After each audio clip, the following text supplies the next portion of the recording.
A daiquiri is one of the simplest cocktails and one of actually the best, exemplifies a style of cocktail known as the sour cocktail. So this cocktail has got at its core, so a sour cocktail has got at its core always a spirit. So we start with a white rum here. This is El Dorado 3-year. Very inexpensive, I think about $20 a bottle, something like that.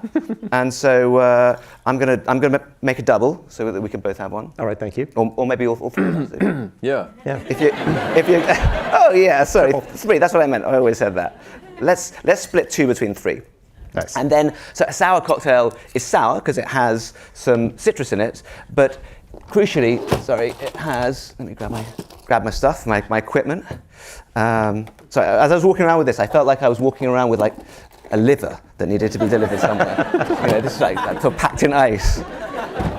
Liver's kind of ironic, isn't it, Joe? Really ironic.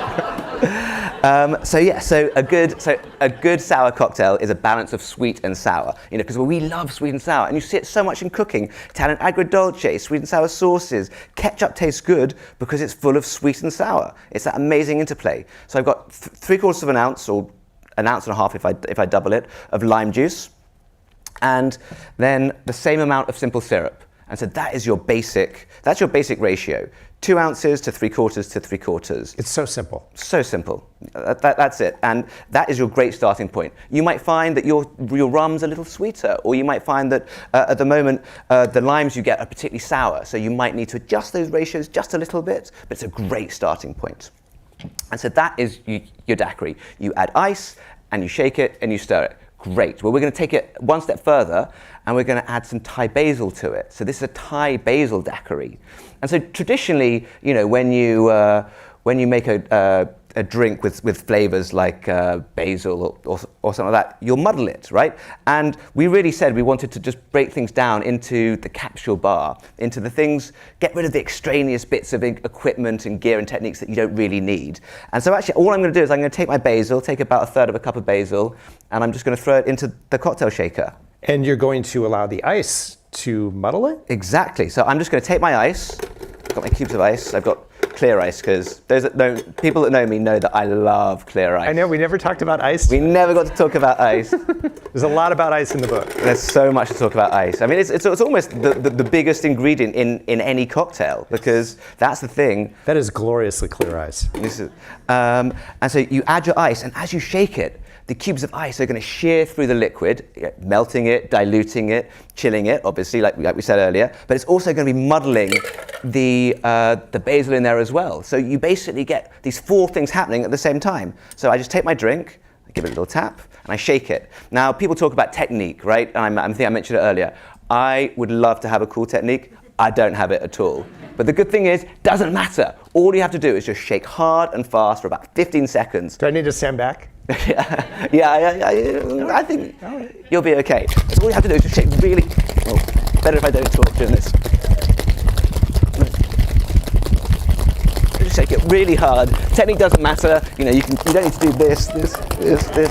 In fact, I find it easier just to go right in front of me. Think about like engaging your core, using your lats. Nice. I'm serious. You don't want to put a muscle. When you get to a certain age, you've got to be aware of these things, right?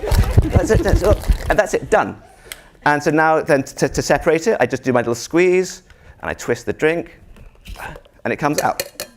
And if you look in there, you can see like it's got this lovely foamy texture, which is very characteristic of a daiquiri or a sour cocktail. And so then we get our drinks here.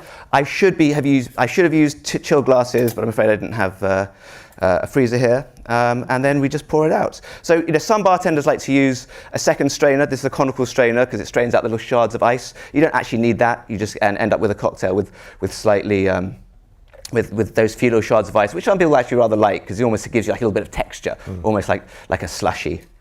And you end up having a drink that's actually completely changed. So you get all this lovely, you get this amazing aeration, you get this lovely little bit of foam, you get this balance of sweet and sour. But and you just also the slightest little bit of Thai basil in there too, which I frankly like. Exactly, you get these little flecks, like that you're drinking something fresh, fresh and green, really. So here you go. Dan. Todd, you get the goblet. Thank you. Thank you. Cheers, So guys. we're going to cheers each other. And so we're going to have like a private party up here. And Yes. Oh, you guys are still here? Oh, that's fantastic. That is delicious. so like for me, it's like I feel like you get sweet and sour at the same time, and at the end you get that little subtleness, the anise from the Thai basil. I think what you said, yeah, that like these sort of drinks just hit you with everything right at once. So true, so impactful.